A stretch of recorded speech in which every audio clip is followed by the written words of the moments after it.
ගෑනු ළමයි නටනකොට එයාලත් එක්ක තරඟකාරීත්වය නටන්න මම ගොඩක් ආසයි.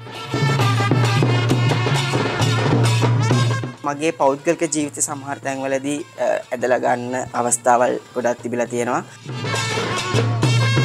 ඔයාලා නටන්නේ ගැහැණුද පිරිමිද කියන එක බලන්න එපා. කොහේ ගියත් අපහසු තමයි. මම අහන්නේ ඇයි එහෙම? නාගි මාලි කියලා හරි කතා කරනවා. මොකක්ද ඒකෙන් ලැබෙන සතුට?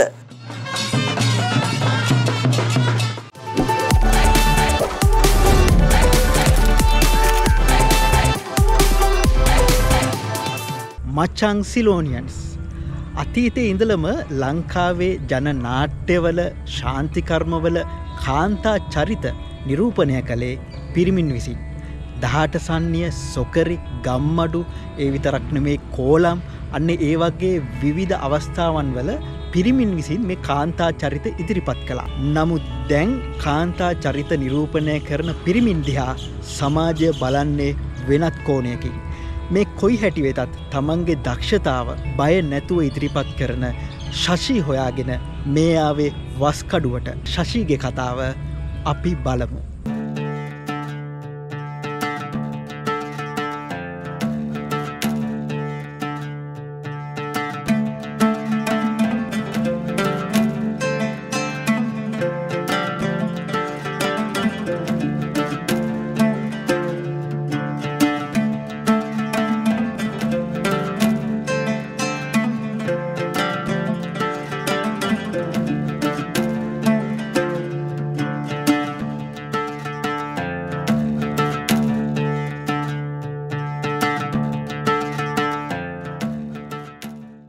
මගේ නම පී.ඒ. ශෂීමේෂ් කුමාර. මට වයස අවුරුදු 27යි. මම ඉන්නේ කළුතර දිස්ත්‍රික්කයේ වස්කඩුව කියන ගමේ. එතකොට මගේ පවුලේ ජීවත් වෙන්නේ දැනට මායි අම්මයි තාත්තයි. මට සහෝදරයෝ දෙන්නෙක් ඉන්නවා. එයාලා කසාද බැඳලා වෙනම ජීවත් වෙන්නේ. ඉතින් මම පාසල් ගියේ මේ ළඟම තියෙන මගේ කළුතර තිස්ස මධ්‍ය විද්‍යාලයේ ජාතික පාසලට. සාමාන්‍ය පෙළ දක්වා පමණයි මම ගෙනුම් ලැබුවේ.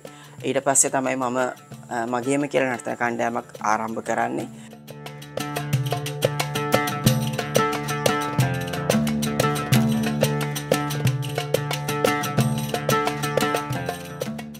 මම මොන්ටිසෝරි යන කාලේ ඉඳන්ම නර්තනය කියන දේ කරනවා. ඉතින් ඒක අර උපතින් වෙච්ච හැකියාවක් විදිහට තමයි මම දකින්නේ. ඉතින් මම මොන්ටිසෝරි යන කාලේ එච්චර ලොකුවටම මේ නැටුම කියන දෙයට මට දැනෙන විදිහට මම දන්නේ නැහැ. නමුත් අපේ අම්මා මොන්ටිසෝරි ටීචර් ඒ හැමෝම කියන විදිහට මම ගොඩාක් ආසයි. හැබැයි ඉතින් මොන්ටිසෝරි යන කාලේ විශේෂත්වය තමයි මේ ගෑනු ළමයි නටනකොට එයාලත් එක්ක තරඟකාරීත්වය නටන්න මම ගොඩාක් ආසයි කියලා. ඊට පස්සේ මොන්ටිසෝරි ටීචර් අපේ අම්මගෙන් අහලා මම මොන්ටිසෝරියේ ගෑනු ළමෙක් විදිහට මුලින්ම පූජා නැටුමේ නටවලා තියෙනවා. ඊට පස්සේ කොන්සර්ට් එක අවසානයේදී බලන්න අපේ දරුවන්ගේ අම්මලා තාත්තලා හැමෝම කියලා තියෙනවා මේ පිරිමි ළමයා ගෑනු ළමයට වඩා හොඳට ලස්සනට නැටුවා කියලා. මම පාසල් යන කාලේ ඉඳන්ම يعني පිරිමි ළමෙක් විදිහට නටගෙන ආවේ. පසු කාලිනව මගේ තවත් හැකියාවක් විදිහට තමයි ගෑනු ළමෙක් විදිහට ඇඳලා නටන එක. ඉතින් එතනදී එයාලා බැලුවා ඇයි මම මෙහෙම නටන්නේ ගෑනු ළමෙක් විදිහට ඇඳලා. හැබැයි වටපිටාවේ ආස කරපු හින්දා ගොඩක් මට ගෑනු ළමෙක් විදිහට නටන පැත්තට ගොඩක් අය ටැලන්ට් එකට මාර්ගදර ආස කරා මගේ. ඉතින් ඒ හින්දා මට මගේ අම්මා තාත්තගෙන් අක්වත් මගේ සහෝදරයෙක්ගෙන් අක්වත් කිසිම කෙනෙක්ගෙන් බලපෑමක් ආවේ නැහැ. මොකද මම කරන්නේ වැරදි දෙයක් නෙමෙයි හින්දා සහ මගේ හැකියාව යාලා තේරුම් ගත්තා. ඉතින් පාසලේ නම් සමහර ගුරුවරු එකට අකමැති වුණා. ඉතින් එදා පටන් අද වෙනතුරුත් මගේ හැකියාව ගොඩක් ගෑනු ළමෙක් විදිහට නටන පැත්තට හුරු වෙලා තියෙනවා.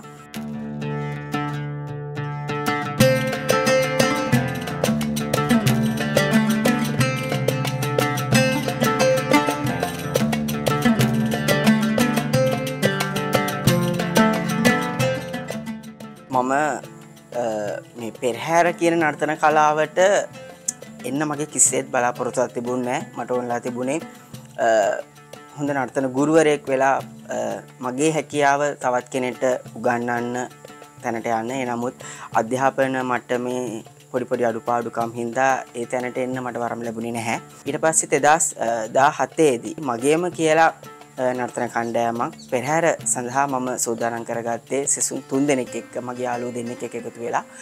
ඒක වැඩි දියුණු වෙලා ලොකු ගමනක් ඇවිල්ලා තියෙනවා. මට ලොකු පිරිසක් ඉන්නවා. ලංකාවේ තියෙන ඓතිහාසික ප්‍රසිද්ධ හැම පන්සලකම දේවාලයකම මගේ නර්තන කණ්ඩායම විශේෂයෙන්ම මගේ කොහොඹ කල කාවඩි නර්තනාංගය තමයි අංක 1ටම තියෙන්නේ. ඊට පස්සේ මොණර නර්තන කණ්ඩායම, ඉන්දියානු සෙම්බු නර්තන කණ්ඩායම, හංස නර්තන කණ්ඩායම, භක්ති කාවඩි නර්තන කණ්ඩායම, අත්‍රබන් නර්තන කණ්ඩායම, ඒ වගේ කාවඩි පැත්තෙන් නර්තන කණ්ඩායම් තියෙනවා. මම සාම්ප්‍රදායික පෙරහැරවල වල නර්තන කණ්ඩායම් කරා.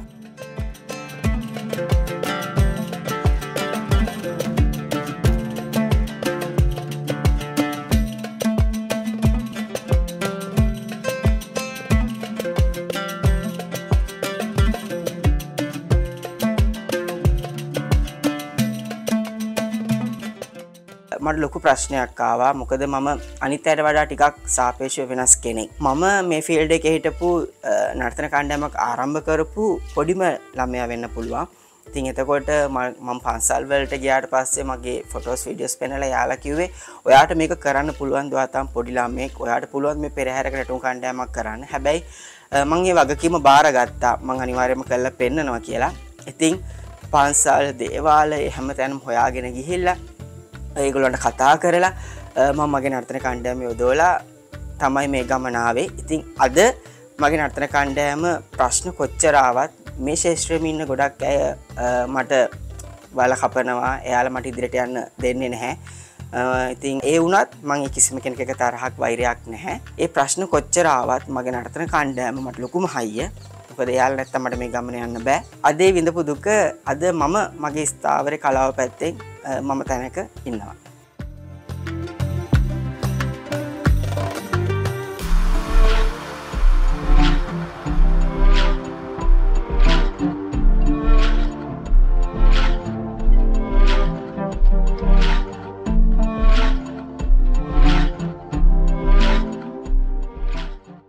ශශී ගැන කියන ගොඩක් දේවල් තියෙන ගොඩක් හොඳ යාළුවෙක්. ඇත්තටම නිහතමානී හොඳ චරිතයක්, හොඳ යාළුවෙක්. නර්තන කලා ශාස්ත්‍රයේදී මට වඩා වයසින් බාල වුණත් මගේ ගුරුවරයා තමයි මේ. මම ගොඩක් කලා ඇතිනවල වැඩ කරලා තියෙනවා. ඉතින් හරිම තැනට වැටුනේ ශශී කලාභවන්ට. ඉතින් එතනින් ගොඩක් ගුරුවරුකම් ලැබිලා මේ ගොඩක් තැන් වලට ගිහිල්ලා තිනවා. ඉතින් මට ඒ ගැන සතුටුයි. ශශී ගොඩක් හොඳ යාළුවෙක්. දැන් අවුරුදු 10ක් වගේ වෙනවා. අයියත් මේ පොඩි එයාව හම්බ වෙනකොට මට ගොඩක් ඉතින් අවුරුදු ගානක් තිස්සේ ගොඩක් අත්දැකීම් මේ තියෙනවා. හරි සතුටුයි. ඉතින් මේ ටීම් එකත් එක්ක ඉන්න එක ගොඩක් සතුටුයි.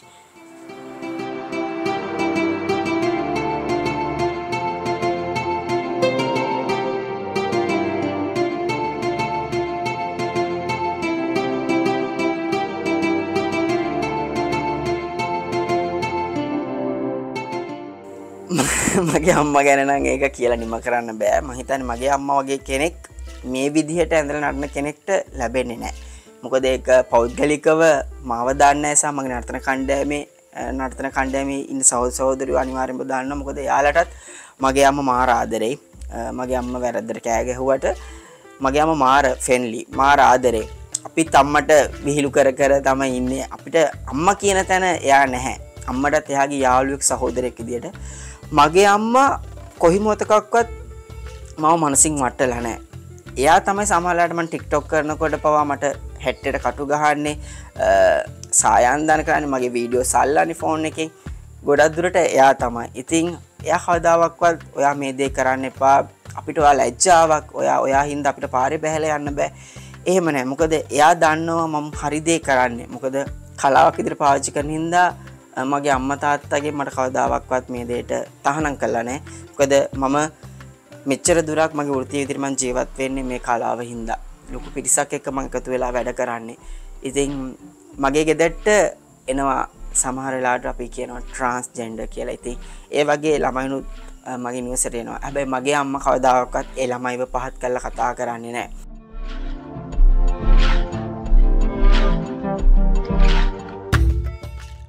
පුතානම් මොන්සූරියන කායිට අම්මයි තමයි අවුරුදු අයක් විතර එනවා. ඒ නර්තනයට ඉදිරිපත් වෙලා අපිට මොනවක්වත් කියන්නේ නැහැ. අපි තාසයි දරුවෝ ඉදිරියට යනවා නම් ඉස්කෝලේ ගියත් ඕක තමයි කරන්නේ. ඉතින් දරුවා දක්ෂයි හැම දෙයකම. ඉතින් අපි ආසයි දරුවා ඒ වගේ වට ඉදිරිපත් වෙනවා. අපි අම්මා තාත්තා මොනවක්වත් කියන්නේ නැහැ දරුවට. ඒ මගේ දරුවෝ ටිකත් එනවා. අපි ඒක දරුවන්ට උදව් කරගෙන දරුවෝත් ඒක අපිට ආදරේ. ගොඩක්ම කාන්තාවන්ට තමයි ඉදිරිපත් කරේ. ගෑල්ලා මේකගේව තමයි ඉතියේ. හරි ආසයි දැක්කම. මට තම්සෝසයි. මගේ දරුවෝ මේ වගේ දේවල්ට ඉස්සරහට යනකොට දෙපොම්මිට කොච්චර ආසාවක් තියෙනවද? ඉතින් එයා මට තේරුණා මගේ දරුවා කාන්තාව ඉදිරියට හැම දෙයක්ම කරන්නේ. ඉතින් මොනවාට දරුවට කිව්වේ නැහැ. එයා ආසයි මේ වගේ දේවල්ට. ඉතින් මමත් හරි ආසයි මගේ දරුවා කැලේ ගිහින් නටනවා. එයාට හැම දෙයක්ම ෆිල්ම් ලා මේක ඉදිරියට යන්න පුළුවන්. ගෑල්ලා මේක ඉදිරියට යන්න පුළුවන්. හැම දෙයක්ම එයාට පුළුවන් ඒවා. ඒක මන් දාන්න මගේ දරුවා ඒ වගේ දේවල්ට දක්ෂයි කියලා. ඉතින් අපි මොනවාක්වත් කියන්න කරන්නේ නැහැ දරුවාට. අද ඒ ගමන යන්නේ මම තමයි මගේ දරුවට කිව්වේ පුතා යන්නේ. මම පුතාගේ පස්සෙන් හැමදේම ඉන්නවා. ඒ තැනට විතරයි. ඒ තැනට විතරයි මේ ගෑල්ලා විතර අඳින්නේ. නැත්නම් වෙන විදිහට අඳින්නේ නැහැ. කිරින් මංගව දෙමාපියෝ හොඳයි. මංගව දෙමාපියෝ කැමති නැහැ. ගෑල්ලා මේ විදිහට අඳිනවට. පිරුළමේ ගෑල්ලා මේ විදිහට ඇඳයි කියලා වෙනසක් වෙන්නේ නැහැ. ඒ වෙලාවට විතරයි අඳින්නේ ළමයා. අන්න ඒක දෙමාපියෝ අනිත හිතන්නේ. පංගු දෙමාපියෝ හිතනවා. ඔය දරුවෝ නටන්නේ ඒ වෙලාවට විතර ගෑල්ලා මේ විදිහට අඳින්නේ. පංගු දෙමාපියෝ කතා කරන ඒ විදිහට. පංගු ඕ අඳින්නේ පොඩි ගෑල්ලා මේ විදිහට ඇඳගෙන. මම අනන්ත කියනවා. ඒ පිට ළමයිට මං කියන කම්මක් නැහැ පුතේ උගුරු ගෑල්ලා මේ විදිහට ඇඳට අවුලක් ඉන්නේ නැහැ. ඒ තැනට විතර අඳින්නේ. නැත්නම් හැමදාම ඇඳගෙන නටන්නේ නැහැ. ඒ තැන විතර යන්නේ. ඉතින් යාර උගුරු පිරු ළමයි. ඒ වෙයි. ඒ පිට ළමයින් දන්නවා දෙමාපියෝ දන්නේ නැහැ. අන්න ඒකයි දෙමාපියෝ කියලා දන්නත් නැහැ. මට නම් එක දෙයක් කිව්වත් ඒක මං ගණන් ගන්නෑ. මගේ දරුවා කවුද කියලා මම දන්නවා. අත් එච්චර. ඉතින් මගේ මේ අසල්වැසි වුණා වුණත් එහෙම මුකුත් නැහැ. දරුවා දක්ෂයි කියලා හැමෝම කියනවා. දැන් මට හැමෝම කියන්නේ පුතේ අක්කේ පුතා දක්ෂ හැම දෙයකම මං ඕ කියලා. ඉතින් මේ වගේ පුතෙක් අක්කර ලැබෙන්න ඕනේ. මේ වගේ මල්ටිල් වගේ මේ වගේ පුතුන්ට. හැම පුතෙක්ම නැහැනේ. හැම පුතෙක්ම වගේ දේවල් කරන්නේ නැහැනේ. මම ඒක මං තනියෙන් හිතන එක. ඉතින් මගේ මේ දරුවෝ ටිකත් එනවා කරනවා නටන්න කරනවා. ඒ දරුවොත් මට ඒ වගේ ආදරෙයි. මගේ පුතාටත් ආදරෙයි. ඉතින් අපිට ඒ දරුවන්ට ඒ වගේ තමයි ආදරෙයි. මට ආසයි. ආසයි තන්තෝසයි. අපිට මට ඇඬෙනවා. මගේ දරුවා මෙච්චර දේවල් කරන්නයි කොම්පස්සේ. අන්න ඒක. මං යට අගවත් නැහැ. දරුවා මේ දේවල් කරුණේ පස්සේ මං කොච්චර තන්තෝසයක් තියෙනවා අම්මා කෙනෙකුට. මං ආද දරුවෝ ඉදිරියට යනවා නම් අන්න ඒකයි.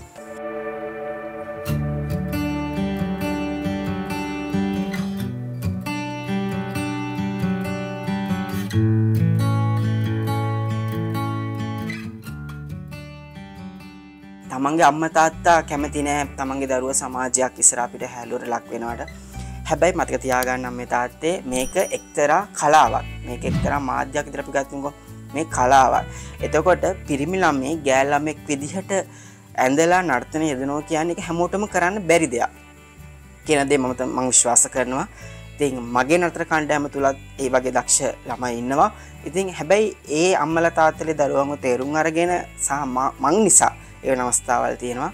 සමහර ළමයි හරිම දක්ෂයි. ඒක කියලා නිම කරන්න බෑ. මාර දක්ෂයි. හැබැයි ඔවුන් එක සමාජයට පෙන්වන්න බයයි. සමාජයේ කොයි විදිහට යාලව පිළිගනීද? එතකොට ඔවුන්ට යම්කිසි තැනක් තියෙනවා නම් ඒ තැන නැති වෙයිද?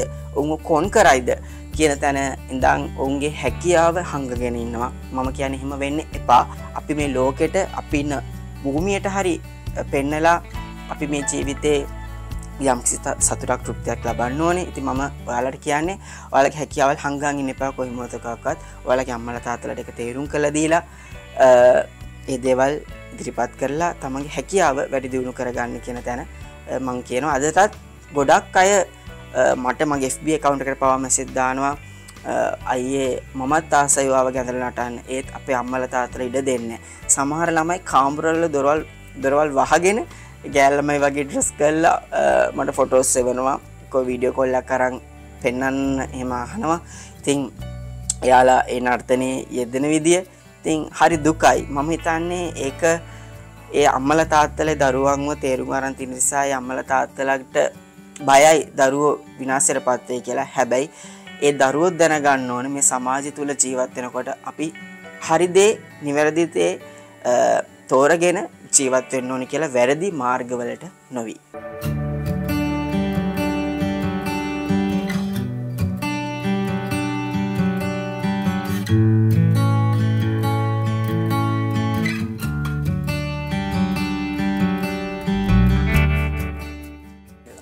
මම ටීම් එකට දැන් අවුරුදු 7ක් විතර වෙනවා. ගුරුවරයා කියන්නේ ඉතින් මගේම සහෝදරයෙක් තමයි. නටද්දි ඉතින් ගුරුවරයා නැත්නම් සහෝදරයම තමයි. හැමදේටම ඉතින් ඉන්නවා. නැටුමින් එළියට ගියත් අපි ගැන හොයලා බලන හැමදේම පවුල වගේ තමයි ඉන්නේ. මේ ගොඩක් හොඳයි ඉතින්. වෙන කලාතුරකට වැඩිය ඉතින් මෙතන තමයි එකම තැන. එකම නිවහන අපේ ගෙදරින් පස්සේ මෙතන තමයි. නර්තනය විතරක් නෙවෙයි ජීවිතය හැදෙන්න ඕන කොහොමද? කවුද ආශ්‍රය කරන්න ඕන? සමාජයේ කොතනද යන්න ඕන අපි? මේ දේවල් හැමදේම කියලා දෙනවා අපිට අයියෝ.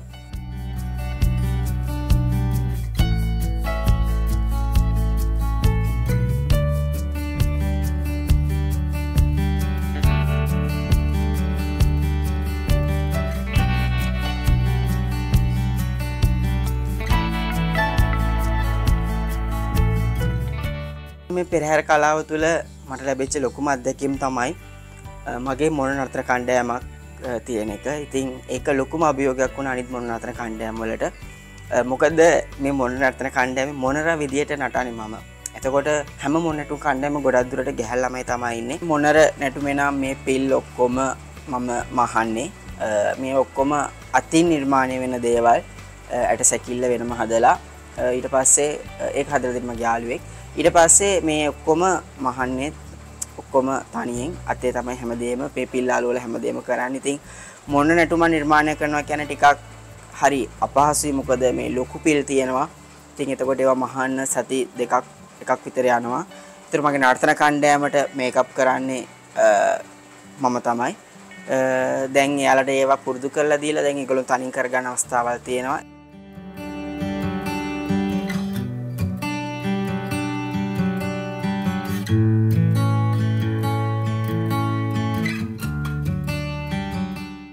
සාමාන්‍ය ලෙස ඩෙලිමක් ටී-ෂර්ට් එකක් ඇඳලා බස් එකේ නැග්ගත් මේ මිනිස්සු බලන්නේ හරි අමුතු විදියට. විශේෂයෙන්ම දැන් තරුණ පරම්පරාවේ කොල්ලෝ එහෙම ගොඩක් දුරට බස් එකේ එහෙම යන්න බෑ. දැන් මට සාමාන්‍ය යන්න පුළුවන් වුණත් සමහර ළමයි ඉන්නවා එයාලා කොණ්ඩ වවලා කියුටස් ගාලා ලිප්ස්ටික් ගාලා ඒක එයාලගේ අයිතියනේ. ඒ අයිතිය අපිට නැති කරන්න බෑ. ඒක එයාලගේ පෞද්ගලික කැමැත්ත. ඉතින් ඒ කොහොම කරත් යන්න බෑ. අපහාස කොහෙ ගියත් අපහාස තමයි. මගදී ගියත් එක්කෝ පොන්නෑ කියලා හරි කතා කරනවා, නංගි මල්ලි කියලා හරි කතා කරනවා, මේ කොල්ලෝ ගහන එකා කියලා හරි අර ඒ අමුතු එක භාෂාවල් මිනිස්සු හදාගත්තු දේවල් තියෙනවානේ.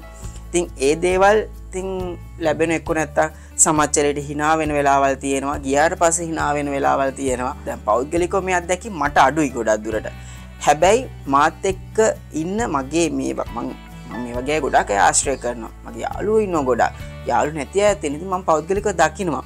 මිනිස්සුන්ගෙන් ලැබෙන ප්‍රතිචාරය කොයි වගේද කියලා. මම අහන්නේ ඇයි එහෙම? Tamanට කරදරයක් නැත්තම් මේ භූමියට කරදරයක් නැත්තම් ඔවුන්ගෙන් කාලා බිලා ඇඳලා ඉන්නේ නැත්තම් මේ මිනිස්සු ඇයි ඔවුන්ට නිନ୍ଦා අපහාස හැමතිස්සෙම කරන්නේ? මොකක්ද ඒකෙන් ලැබෙන සතුට?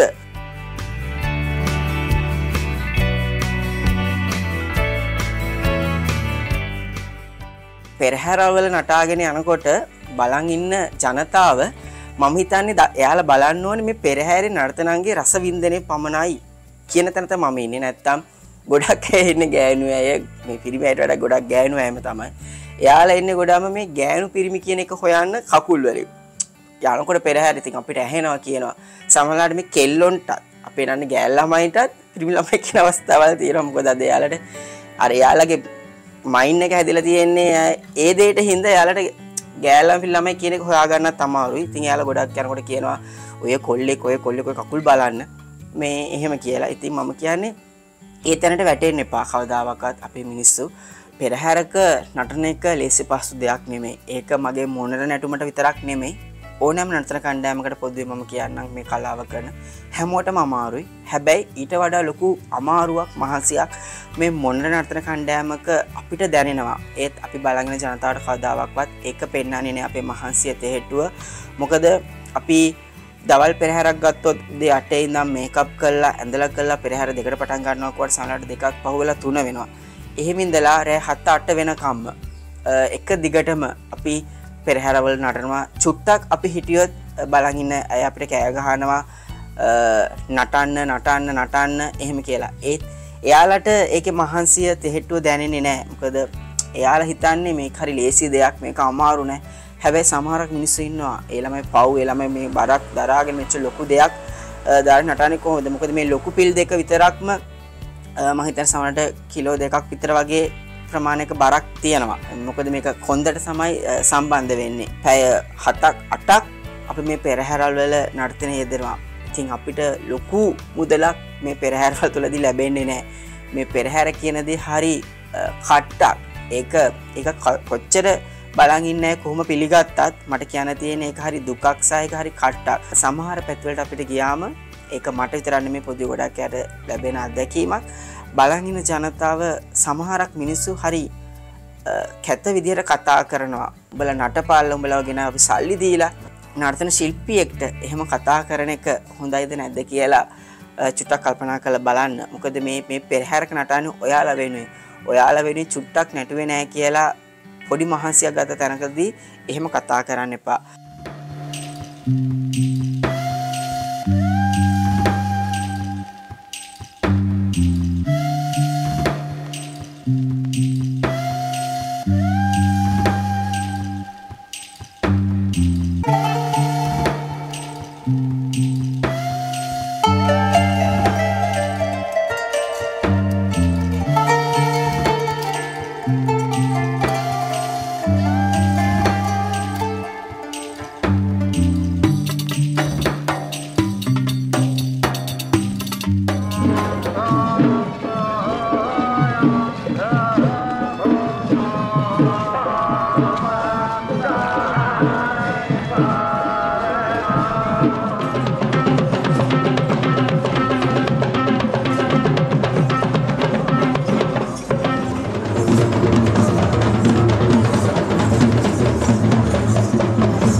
මම පුංචි ළමෙක් විදියට අවුරුදු 17 මේ ගමන පටන් අරගෙන මගේ නර්තන කණ්ඩායම ආපු ප්‍රශ්නත් එක්ක මිනිසුන්ගේ ආපු විවිධ මේ දේවල් එක්ක වැඩියෙන්ම උදාහරණයක් විදියට ගත්තොත් මගේ මේ කලාවෙම මගේම ෆීල්ඩ් එකේ ඉන්න මං ආදරය කරපු ගොඩක් චරිත මට දුරකථන ඇමතුම් අරගෙන මම හදපු නැටුමක් හින්දා මට ඒක අදටත් මගේ හදවතේ තියෙනවා. මගේ අම්මත් ඒ කෝල් එක අහන් හිටියා. ගොඩ සමහර අය නිවැරදි වෙලා මම වැරදි වෙලා මට පී කියන වචනේම පාවිච්චි කළා ඒගොල්ලෝ කතා කරපු අවස්ථා අනන්තයි අප්‍රමාණයි. අදටත් ඒ හදවතේ තියෙනවා. එතකොට ඒ වගේ නර්තන කණ්ඩායම් කිහිපයක් මම හිතන්නේ මේ කාවරි ෆීල්ඩ් එකේම නර්තන කණ්ඩායම් කිහිපයක් මට ඒ විදිහට කතා කරලා මම මනසින් ගොඩක් වටලා තියෙනවා. මේ උඹ මේ දේවල් කරලා මේ ලොකු තට්ටු දෙකේ ගෙවල් හදාන්නද මේවා මේ කොහෙ කරන්නද? ඇත්තටම මට එහෙම ඕම නෑ අයියේ. අදටත් මම ඉන්නේ කුලී නිවසක. මට මගේම කියලා ගයක් නෑ. මට මගේම කියලා ගයක් තිබුණා. යම්කිසි දෙයකින් මට ඒ දේ නැති වුණා. ඉතින් මම අද ගැන කනගාටු වෙන්නේ නෑ. ඉතින් ඒ වුණත් මම කුලී නිවසක හිටියත් මම කිසිම කෙනෙකුට කරදරයක් නොවි මගේ නර්තන කණ්ඩායමත් එක්ක මම කාටවත් ප්‍රශ්න දාන්න නැතුව මට පුළුවන් විදියට මේ හැමදේම මේවා කරගෙන මම ලස්සන ගමනක් යනවා. ඉතින් ඒ වගේ දේවල් මේ ෆීල්ඩ් එක ඇතුලේ මට එපා වෙලා මං අනන්ත අප්‍රමාණව නවත්තන්න හදලා තියෙනවා. ඒ නමුත් මගේ නර්තන කණ්ඩායමේ හිටපු ගොඩක් දරුවෝ මාව වැටෙන්න දෙන්නේ නැහැ. අයියා මේක නවත්තන්න එපා. අපි මේක අනිවාර්යයෙන්ම කරන් යමු. ඔයා වැටෙනකන් ගොඩක් අය බලන් ඉන්න කියලා. ඉතින් අයියා අවුරුදු 10ක් මම මේ ගමන ආවා. ඒ අවුරුදු 10ට මම ලොකු දුරක් ගියා. ඉතින් ශෂි කියන නම ගොඩක් දෙනෙක් දන්නවා. ඉතින් ඒ හින්දා මට හරි සතුටුයි මේ කලාව ගැන සහ මං ඉන්න තැන ගැන.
මේ වීඩියෝ එකට ඔයා කැමති නම් channel එක subscribe කරන්න, like කරන්න, අලුත් වීඩියෝ ගැන දැනගන්න bell button එක click කරන්න.